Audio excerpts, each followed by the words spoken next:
Bonjour mes délicieux co-créateurs, c'est Lilou, jour 4 de mon défi des 100 jours pour libérer mon rapport à l'argent, vivre mon abondance. La saison 49, une 49e saison pour moi quand même. 49 fois 100 jours de consciemment co-créer sa vie. Ça fait toujours du bien d'être dans un défi et déjà les choses boostent pas mal dans le sens où je tombe sur des messages et des informations que je trouve très intéressantes par exemple. Disons qu'on va dire que les synchronicités se démultiplient forcément à partir du moment où consciemment on s'engage sur 100 jours de transformation. Il y a des choses qui passent et qui s'invitent. Je pense notamment à cet oracle. Et c'est assez intéressant, je ne sais pas si vous connaissez cet oracle de Rumi, que j'ai reçu en version française de la part de Très Daniel il y a quelques semaines de ça. Et juste avant de démarrer le défi, je le reçois en version américaine de l'auteur même, d'Alana, qui semble être australienne, je crois. Et je reçois de la part d'elle ça, et un journal, etc., et un beau petit mot. Donc je trouvais ça très intéressant. Donc pour le coup, je me suis dit, je vais utiliser cet oracle au cours de ce défi, en tous les cas au début du défi des 100 jours abondance, même s'il y a les petites cartes abondance. J'avais envie de tester quelque chose de nouveau. Et bien sûr, ces 2 derniers jours, je tombe sur un même message, et je pense que ça peut vous parler à vous aussi, parce que c'est comme si... qui a un nouveau départ, on va dire, et je pense que ce message, il est assez universel et il peut vous parler par rapport à là où vous en êtes. Alors, je vais vous lire ce qui est écrit là, et peut-être que ça va faire écho avec certaines choses que vous êtes en train de vivre. Et c'est la carte numéro 1 que j'ai tirée ces 2 derniers jours, qui est derrière la mort, la vie. Donc ça paraît assez morbide comme ça, bien sûr. Mais alors, il y a d'abord un petit texte là qui est intéressant, et ensuite, il y a l'explication de cette carte. Donc je vais vous lire tout ça, les délicieux co-créateurs, et ça ouvrira peut-être des portes pour vous. En tout cas, c'est en train d'en ouvrir pour moi, et le message, je le trouve intéressant. Je t'appelle avec force, m'entends-tu? Écoute s'il te plaît. Au fond de ton cœur, me voilà qui te parle. Ma voix sonne vraie. Je t'exhorte à aller au-delà de ce qui a été. Le temps est venu d'enterrer le passé. Cette fin est une grâce qui te libère de tout ce que tu as connu, car ce que tu as connu est devenu trop petit pour ton âme. Supporte ton incertitude avec sérénité. J'ai assez de certitude pour 2. Laisse-moi te montrer la lumière que tu es, la lumière qui brille en toi, toi, ange étincelant de pureté divine. Je vais te révéler à toi-même, déshabiller ton ego, en refaire toutes les couches avec la tendresse d'un amant, en accordant une attention indéfectible à ton corps sacré de lumière. Tu dois savoir qui tu es vraiment, connaître l'être pur au-delà de toute expérience, l'être intact et toujours innocent, comme un pur réceptacle mis à nu, prêt pour la révélation divine, pareil à la lumière, pareil à la vie, pareil à l'amour. Ce qui est hallucinant, c'est justement, ça fait tellement écho avec le livre Mère de Laurent Hugeli, qui a cette fameuse phrase au début, commence avec on a tous des bonnes intentions. Le truc à vérifier, c'est vraiment est-ce qu'on a un cœur pur par rapport à ces intentions. Donc ça, là aussi, on parle de pureté, de lumière, de laisser le passé. Donc ça, c'est l'explication de cette carte qui est donc tirée de l'oracle de Rumi. L'âme a grand besoin de vérité, car celle-ci mène à l'unité qui conduit à la révélation divine.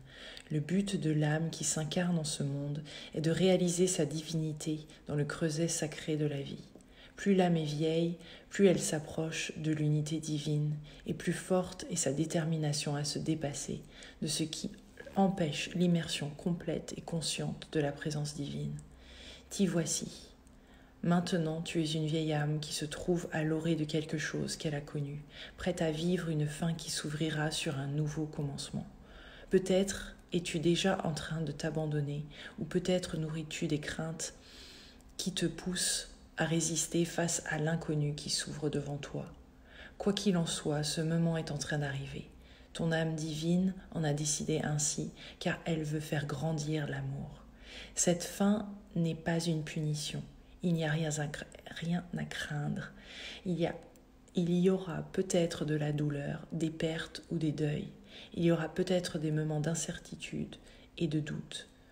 mais ton cœur est assez grand pour supporter cette crise de croissance. Ton cœur est même assez grand pour recevoir la joie alors que tu trébuches sur elle dans tes efforts maladroits pour atteindre cette nouvelle vie. Cette joie, tu peux la prendre dans tes bras, la faire tournoyer dans les airs jusqu'à ce qu'elle relâche la tête en arrière et éclate d'un rire vibrant et communicatif qui t'emplira d'un délice extase. Oui, tu vas connaître la vérité, découvrir le divin en toi, sentir qu'il est là pour te guider à chaque instant de ta vie. Peu importe s'il paraît sombre au premier abord, le divin est avec toi, empli d'une compassion et d'une générosité indéfectible et passionnément déterminé à assurer l'épanouissement de tout ton être et de tous ses possibles. Que faire pour recevoir la grâce divine de cette nouvelle vie ? Avant toute chose, être prêt à affronter la mort sous toutes ses formes. Ce peut être la mort d'un être cher, une perte qui plonge ton cœur endeuillé dans un désespoir sans fond. Ce peut être la fin d'une situation financière ou professionnelle sur laquelle tu avais fondé ta vie. Ce peut être aussi le sentiment de ne plus vraiment savoir qui tu es, car tes anciennes identités se sont avérées insatisfaisantes, imprécises, de simples masques de l'ego trop petits pour l'être formidable que tu commences à deviner en toi. La mort peut être un choix, le choix de se séparer de l'ancien, de s'engager dans une nouvelle direction, de déménager, de mettre fin à une relation, de changer de profession, de s'écarter d'une tradition religieuse ou philosophique, d'un groupe ou d'un maître. Mais la mort peut aussi nous tomber dessus, maladie qui nous rend totalement démunis, fin d'une relation ou de toute autre chose que l'on souhaitait de tout cœur voir perdurer. Enfin, la transition que l'on vit à travers cette mort peut être déclenchée par un sentiment difficile à cerner. Quoi qu'il en soit, malgré la confusion dans laquelle elle nous plonge, en nous montrant la vie sous un nouveau jour, malgré le sentiment d'être insatisfaisamment préparé, malgré les doutes face à l'inconnu qui s'ouvre devant nous, la mort nous arrache au passé pour nous emmener vers des possibles encore inexploités. Comment vivre ce moment qui est une grâce malgré ses allures de crise? C'est à toi de trouver la réponse. Tu as assez d'intelligence spirituelle pour réussir à changer de perspective et pour choisir, si tu le souhaites, de poser ton regard intérieur sur ce qui t'attend au-delà de cette mort. Contemple cette nouvelle vie qui t'appelle quand tu sauras au plus profond de toi-même que tu es resté intact malgré tout ce que la vie a pu te faire subir. Tu choisiras plus facilement à l'amour que le divin nourrit pour toi. Tu cesseras alors de remettre en question ta propre valeur et tu feras plus facilement confiance en la vie, même dans ces moments où elle se montre exigeante. Le divin est un amant acharné. Il ne veut rien de moindre que tenir dans son étreinte l'ensemble de ton être. Parfois cela impose d'abandonner d'autres amours pour laisser place à cet amour plus grand, à cet amour divin qui nous exhorte à nous rappeler notre véritable nature. Tu es belle, âme lumineuse, dont l'expérience humaine défie la raison, mais t'ouvre à la divinité. C'est ce qui est en train d'arriver dans ta vie, que la mort soit source de grande douleur ou qu'elle se manifeste moins clairement. Dans tous les cas, une fin se profile à l'horizon pour laisser place à une nouvelle vie, une vie qui permettra à ton âme radieuse d'illuminer le monde de sa beauté. Saisis cette chance, mon amour. L'heure n'est pas à la peur ni aux hésitations. Concentre-toi sur ce qui arrive, tout en faisant honneur à ce qui n'est plus. Eh bien, me dit ce co-créateur. Donc, je viens de lire ce texte d'Alana Fairchild, qui est de l'oracle de Rumi, une invitation au divin. Donc, c'était la carte 1 que je disais que j'ai tirée 2 fois de suite. Donc, ça fait partie de mes pratiques tout au long du défi des 100 jours. Là, on est dans le défi abondance. Et je reviens pour l'instant au début de ce défi sur vérifier que mes intentions sont toujours d'un cœur pur. Et je suis en train d'essayer, ce matin d'ailleurs j'ai fait une méditation là-dessus par rapport à cette carte sur laquelle je retombe une deuxième fois, donc lâcher le passé pour découvrir finalement ce que le moment présent offre, ce qui va se dessiner au fur et à mesure de ces 100 jours et là dans le moment présent.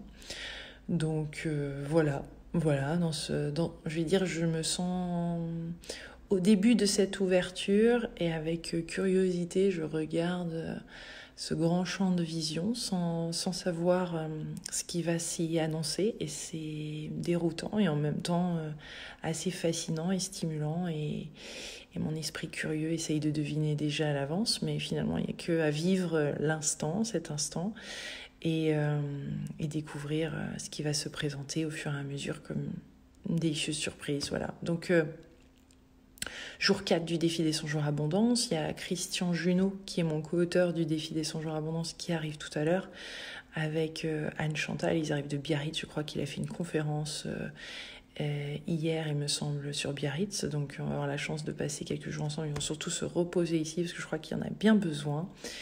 Et voilà, mes délicieux co-créateurs. Donc je vous fais plein de gros bisous. J'espère que vous allez bien. Et je vous dis à très vite. Je vous embrasse.